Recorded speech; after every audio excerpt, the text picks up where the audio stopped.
สิวันจะสูญสิ้นไปตอนมีเจ้าสวยขอผู้ชีวิตเอาไว้เหมือนตายแล้วเกิดใหม่ปะห่วงพงพันสร้างสรรค์บ้านเมืองระงบเสื้อขาวใจเจ้าบาดเสิร์หนักหนาพักคนป่วยยิ่งกว่าสิว่าเพียนถนอมตัวเพื่ออารีด้วยเกียรติแท้ลาวเพื่อพวงชนลาวเข้มแข็งสุขีดึกดื่นค่ำคืนอย่างนี้เจ้าคอยเอาใจ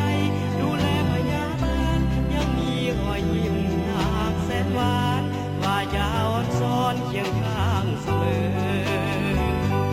โอ้แม่เอ๋ยเจ้าเหมือนดีดอนมารดาบุญคุณสูงทรงล้ำค่าแม้ดินและฟ้ายังหาเพียบานเจ้าจงสุขาวันนาภาลาสดใสสื่นบานเข้มแข็งเอามันดูมันเพื่อเกียรติศักดิ์ศรีแผ่ลาวของเรา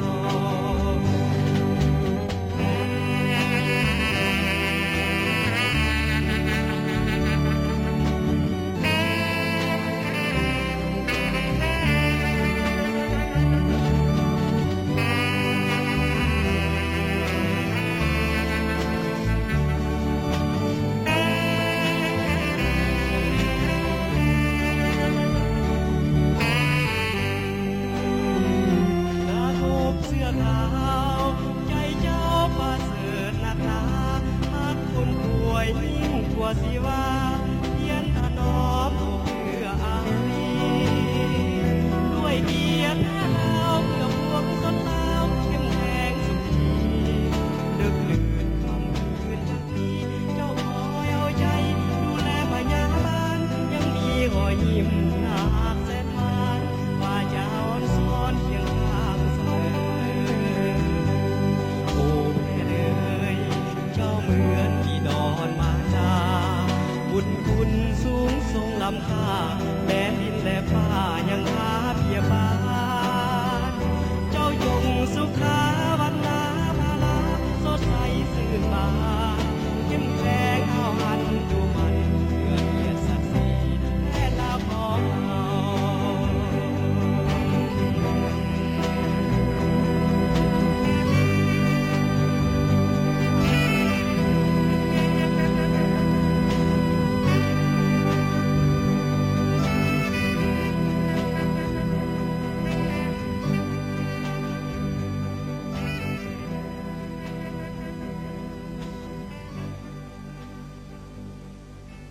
สามเสียงเพลงต่อไปคณะศิลปะ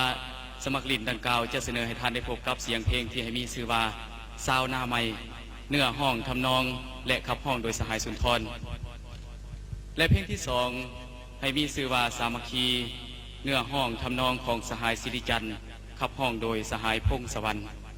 ส่วนเพลงที่สามนั้นได้แก่เพลงที่ให้มีชื่อว่าคิดถึงอ้ายทหารซึ่งเป็นผลงานการแต่งและทำนองของสหายแก้วภูมีขับห้องโดยนักสาวใจแก้วต่อไปขอเชิญบรรดาทานที่ตามชม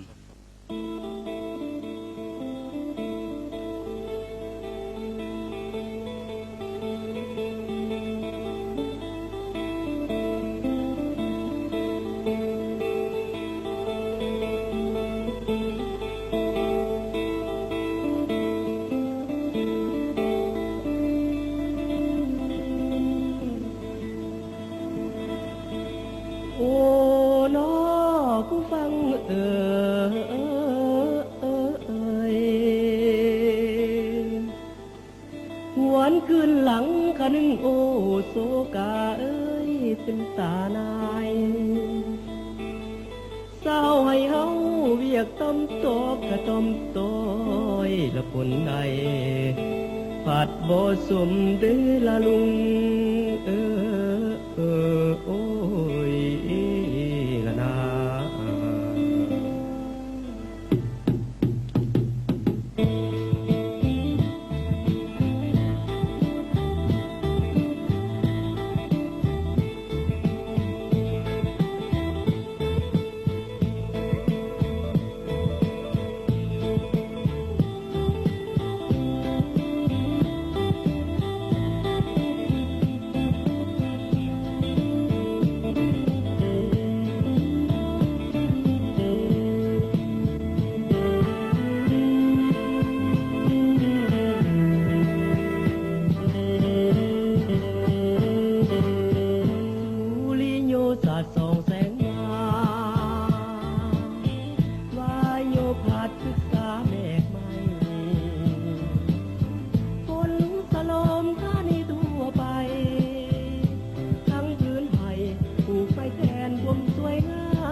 นะแสงแข่งขัน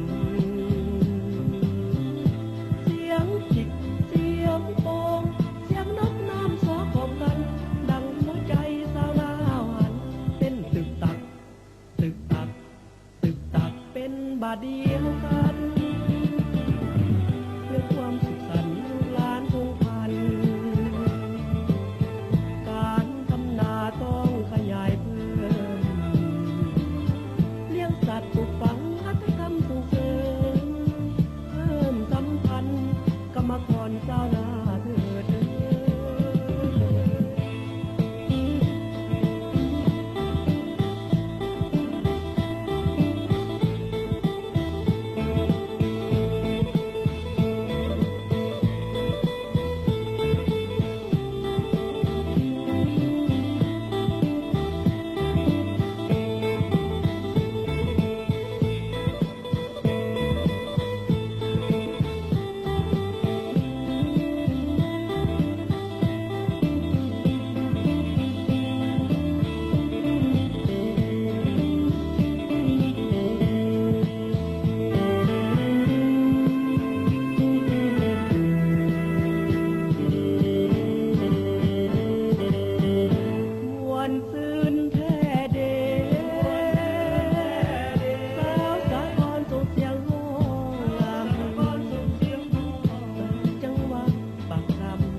บาดเดียวกัน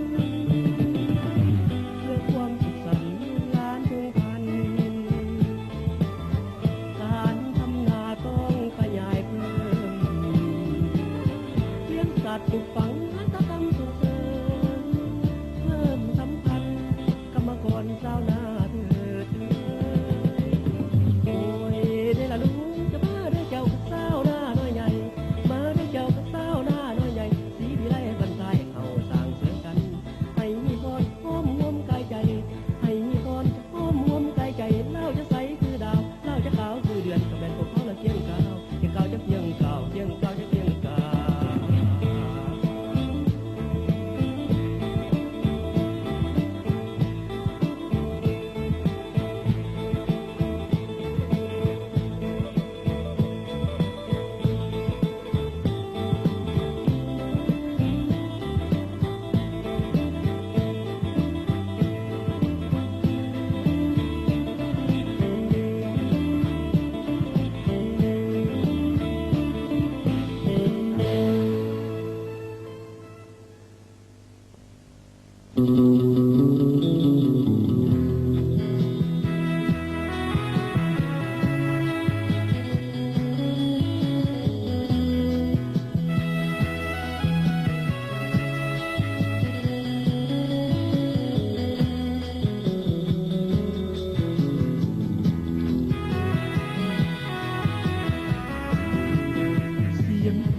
บรรเลงกังวาน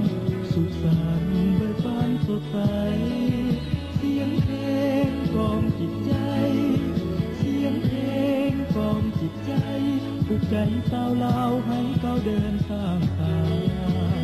มาพากันฮ้องเพลงบรรเลงเพลงสามัคคีทราบเชื้อของลาวเฮานี้มีมุมเสื้ออาธรรมตามไทยจงมาเถิดนาอีกมาหาความแจ่มใสอยู่เหนือหรือว่าอยู่ใต้ดินแดนใดก้อนใจตื่นบานเสียงเพลงบรรเลงกังวานสุขสันต์เบิกบานสดใสเสียงเพลงกล่อมจิตใจเสียงเพลงกล่อมจิตใจปลุกใจสาวลาวให้เขาเดินต่างตาลาวเทิงลาวสูงลาวลุ่มอุ้มลุกกันก้มเกี่ยวก้าวไปบ้านเกิดเมืองนอนของลาวพวงใหญ่จงมาร่วมแรงร่วมใจพาชาติไปสู่วา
มุ่งลุ่มกันพรมเกี่ยวก้าวไป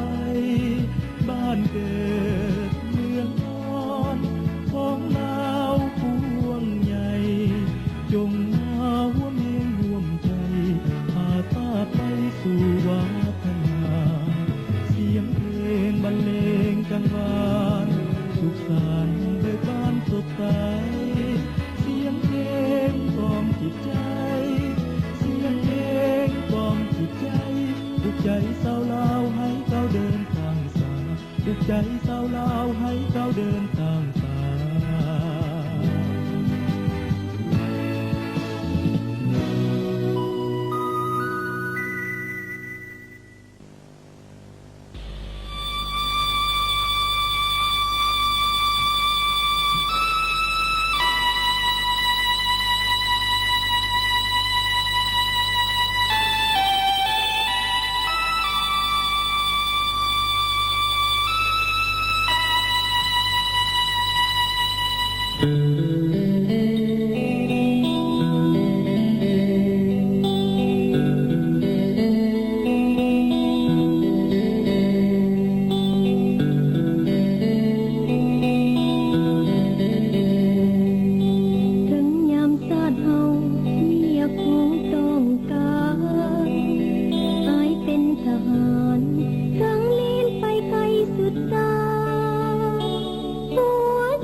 สามเสียงเพลงผ่านพ้นไปก็ได้ฝากเป็นความสุขสันต์หันษา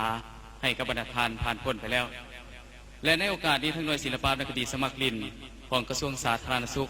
ก็ยังจะฝากเสียงเพลงให้บรรดาทานอย่างหลายสมควรซึ่งในนี้ก็ยังมีทั้งเพลงเกี่ยวกับชีวิตอันสดชื่นแจ่มใส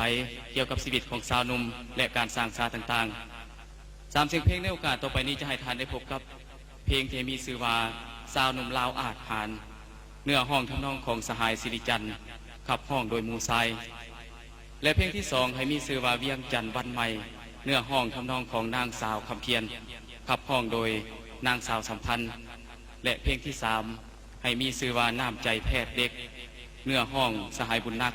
ทำนองและการขับห้องโดยสหายสุนทรต่อไปเชิญบรรดาทานเบิกบานมวลซื่นได้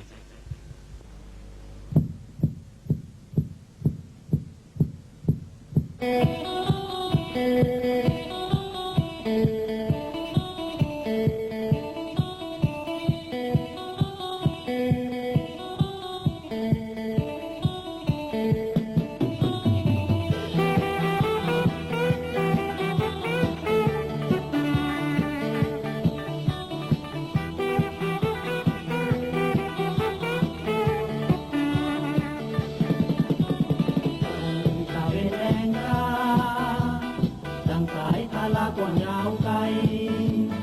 ดังภูเขาสูงใหญ่เทียมนภาสาวหนุ่มลาวเข้มแข็งอาถรรพ์บ่ไว้วันต่อมานขวางหน้าก้าวเดินไปชาติลาวมีใจปุ๊บ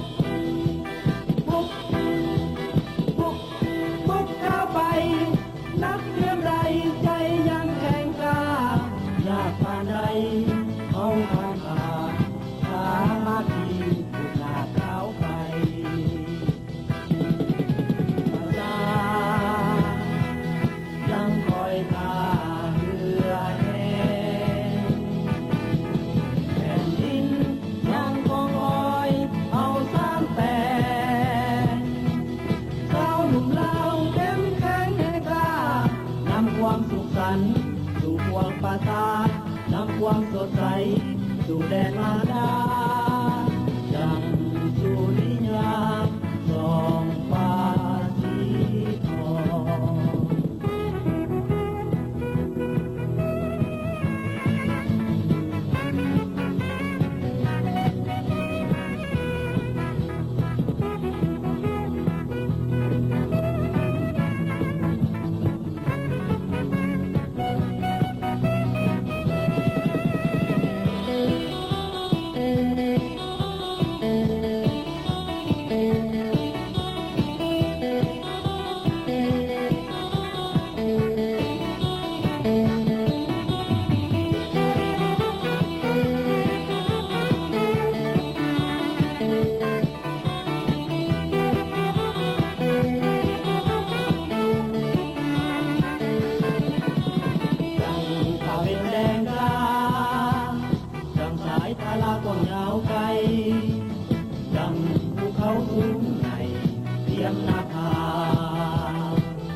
ความสุขสันต์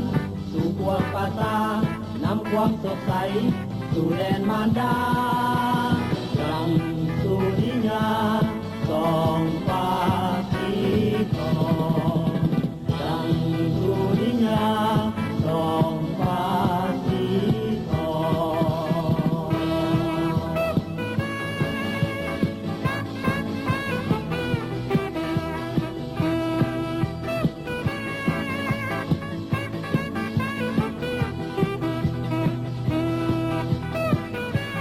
เ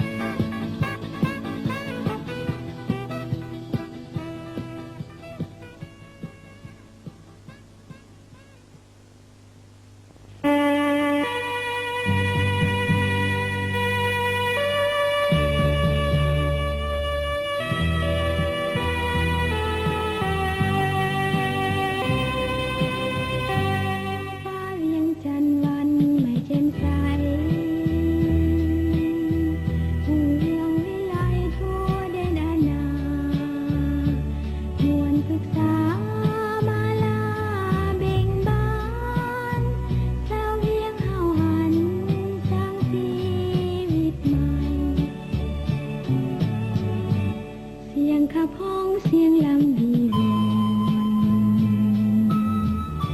สุดอ่อนสอนเลี้ยงฉันวันนี้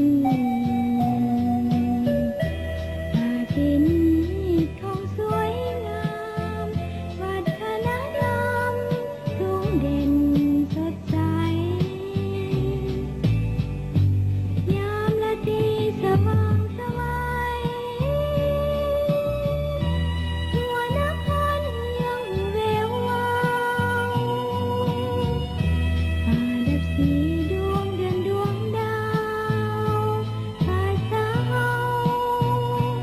ฉันบานงามแท้เด้เห็นเข้าหน้าหลวงนาทีนาแสงแข่งขันผล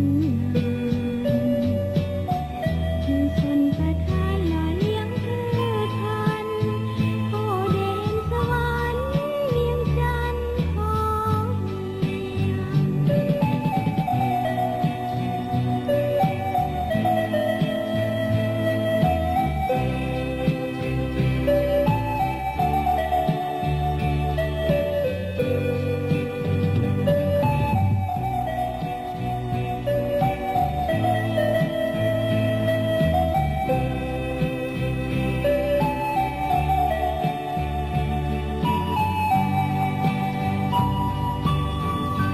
ยามราตรีสว่างไสวหัวนครเมืองแวววาวฟ้าดับสีดวงเดือนดวงดาวภาษาเฮาฉันบานงามแท้เด้เห็นเข้าหน้าหลวงนาทีนาแสงแข่งขันผลงานมีชนประทานหล่อเลี้ยงพืชพันธุ์โอเด่นสวรรค์เวียงจันทร์ของ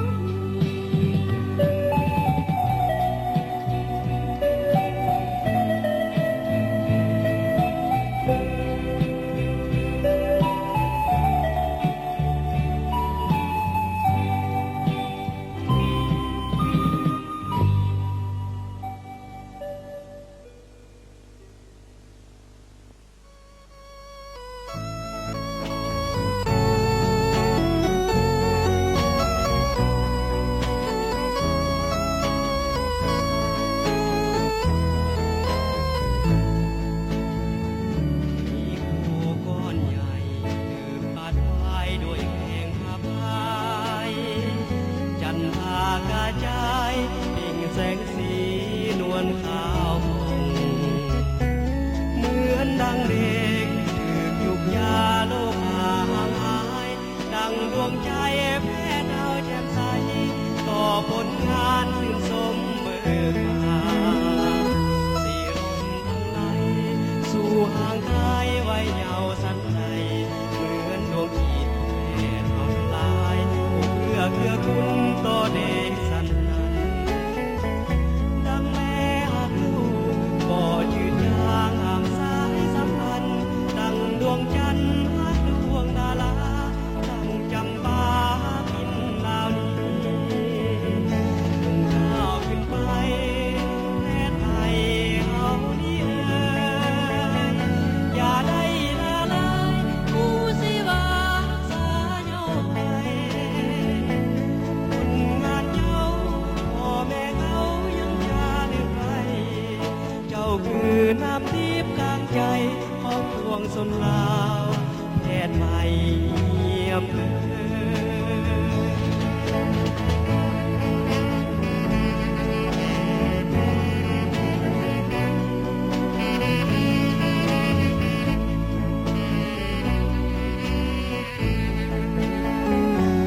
ก้าวขึ้นไปแพทย์ใหม่เฮานี่อย่าได้ละเลยผู้สิว่าสายโยไอคนงาน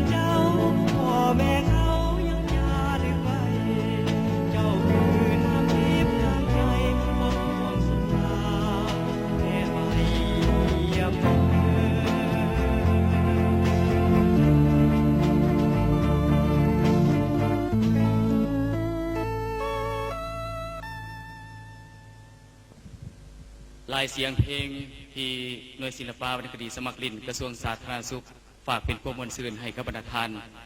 ซึ่งในระยะนี้ทั่วภาคทั่วกองทัพและทั่วปวงชนลาวพวกเขาก็กำลังพร้อมกันแข่งขันสร้างผลงานเพื่อไว้คำนับพับตอน2 วันประวัติศาสตร์อันยิ่งใหญ่ของศาสตร์ลาวเฮาที่จะมาถึงคือวันสร้างตั้งพรรคประชาชนปฏิวัติลาวครบรอบ30 ปีและวันสถาปนาสาธารณรัฐประชาธิปไตยประชาชนลาวครบรอบ10 ปีที่จะมาถึงในมีความหมายอันลึกซึ้งด้วยศิลปะวรรณคดีสมัครลินของกระทรวงสาธารณสุขก็จะฝากเสียงเพลงอันนี้ให้กับบรรดาทานอีก3 เสียงเพลงที่ต่อกันซึ่งเพลงที่1ได้แก่เพลงที่มีชื่อว่าเสียงสั่งจากสายคลองเนื้อห้องทำนองของสหายบุญนักขับห้องโดยสหายไซสนะเพลงที่2ให้เพลงที่มีชื่อว่าพันล้านแดนงามเนื้อห้องทำนองของสหายสิงหาขับห้องโดยสหายกัญญาและอีกเพลงที่3แม่นเพลงที่มีชื่อว่าไวหักไวเฮียนเนื้อห้องทำนองและการขับห้องโดยสหายบุญนักต่อไปขอเชิญทานที่ตามรับชม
ลุกมาเถิดเพื่อนกสิกรเพิ่มพูนพ้นแผ่นดินคำให้แคมฝั่งยิ่งสวยงามต้องสุขล้ำเมื่อเฮาคุมตนเอง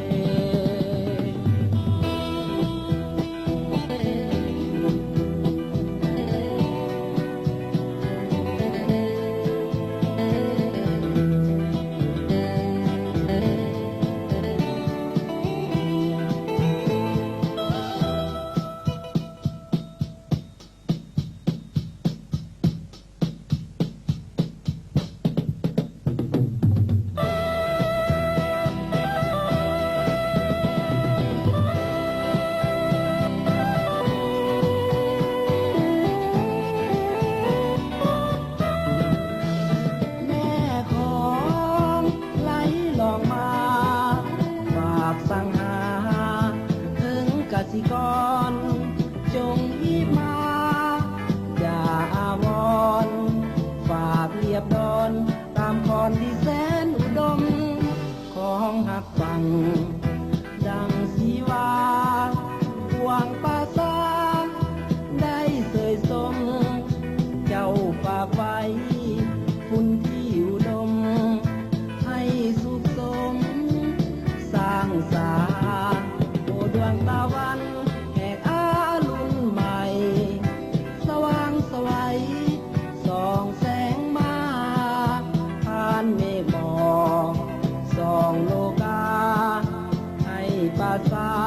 ลงมือสร้างทำลุกมาเถิดเพื่อนกสิกรเพิ่มพูนพ้นแผ่นดินคำให้แคมฝั่งยิ่งสวยงามต้องสุขล้ำเมื่อเฮาคุมตนเอง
บ่าวสาวลงเล่นทาลา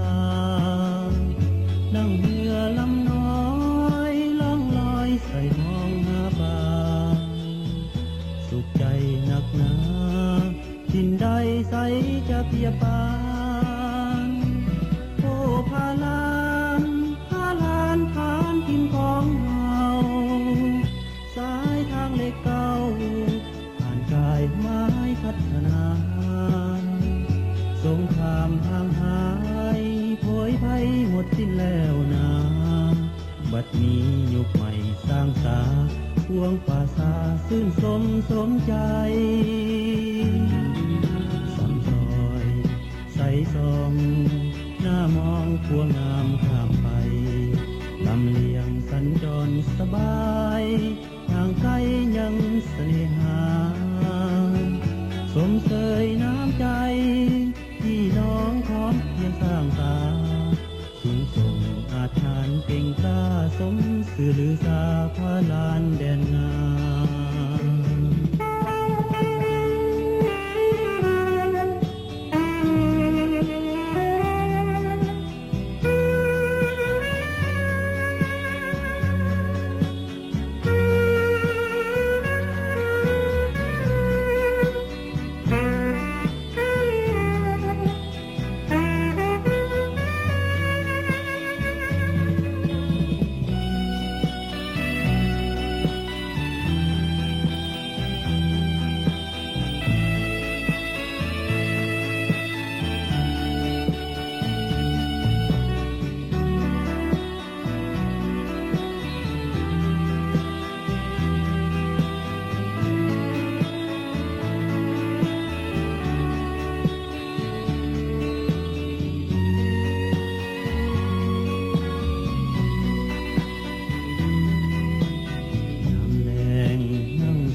ขับลำซอใสบ่าวสาวลงเล่นทาลานั่งเรือลำน้อยล่องลอยใส่มองหาปลาสุขใจนักหนาทินใดใสจะเปียกปานโอ้พาลานพาลานผ่านทินของเฮาสายทางเล็กเก่าผ่านกายไม้พัฒนาสงครามห่างหายโผยภัยหมดสิ้นแล้วนาบัดนี้ยุคใหม่สร้างสา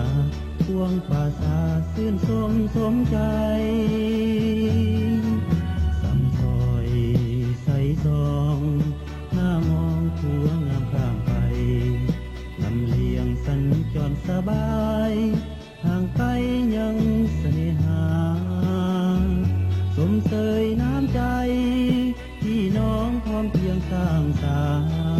สูงส่งอาถรรพ์เก่งกล้าสมอยู่ผู้ป่าพาลานแดนงามพาลานนี่แสนสวยงามจดจำบ่ลืมพาลาน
ดเพื่อนหักตั้งใจคักหักในการเรียนถึงยากเราต้องภาคเพียรทำเพียรเพื่อสุขสมหวังอย่ามัวคอยวันเวลาจะโศกาเมื่อยามผิดหวังจะเสียใจตามภายหลังโปรดฟังไว้เป็นบทเรียนอนาคตขึ้นอยู่กับเราควรฟังเฝ้าสอบผู้ห้ำเฮียนมีวิชาดังมีแสงเทียนเครื่องทางชีวิตสดใสยกเทียนจึงค่อยเว้ากันผู้สีวันคงสมดังใจฮักกันอย่างมีความหมายโปรดฟังเอาไว้ไว้ฮักไว้เฮียน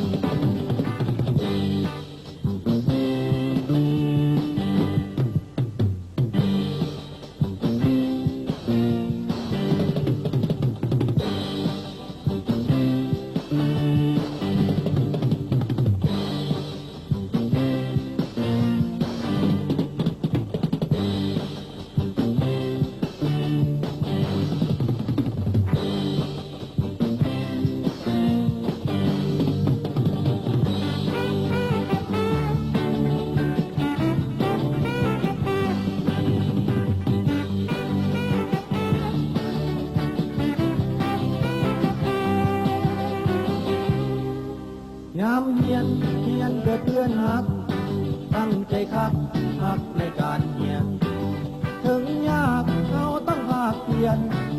ทำเฮียนเพื่อสุขสมหวังอย่ามัวคอยวันเวลาจะโศกาเมื่อยามผิดหวังจะเสียใจตามภายหลัง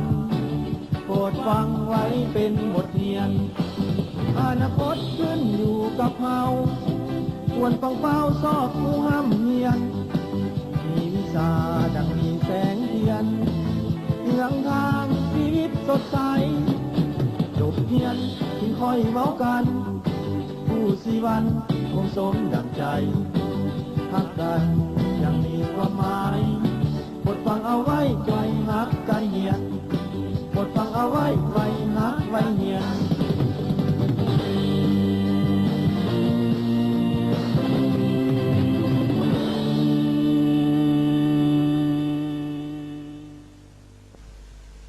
มิตรรายการศิลปะวรรณคดีที่หักแพง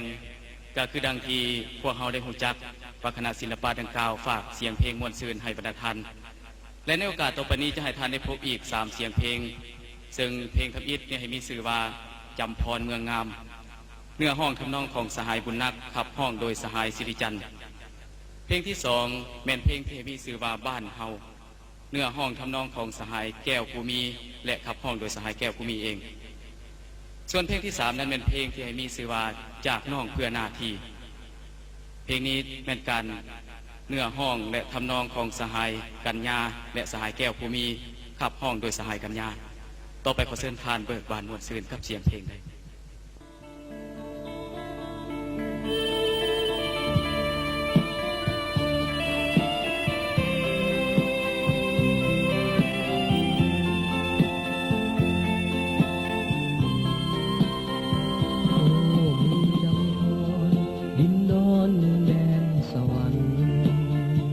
สมคำกล่าวขานบ้านเมืองสวยสดงามตาหอมดอกขยอมผู้เพิ่งตอมดอกดวงบาลา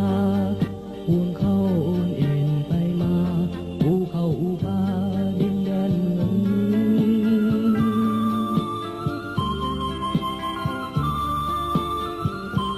มีเสื้ออาบน้ำคงสนความเพียงมัน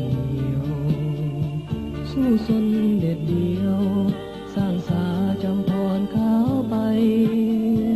เหมือนดังสายเสผู้เคียงเมืองแก่งกอบดวงใจสายเส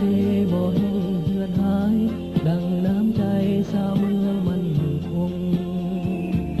ยามเมื่อใดมาผิดท่าฝังใจบ่ลืมน้ำคำดูดดื่มอายมคงลืมบ่ลง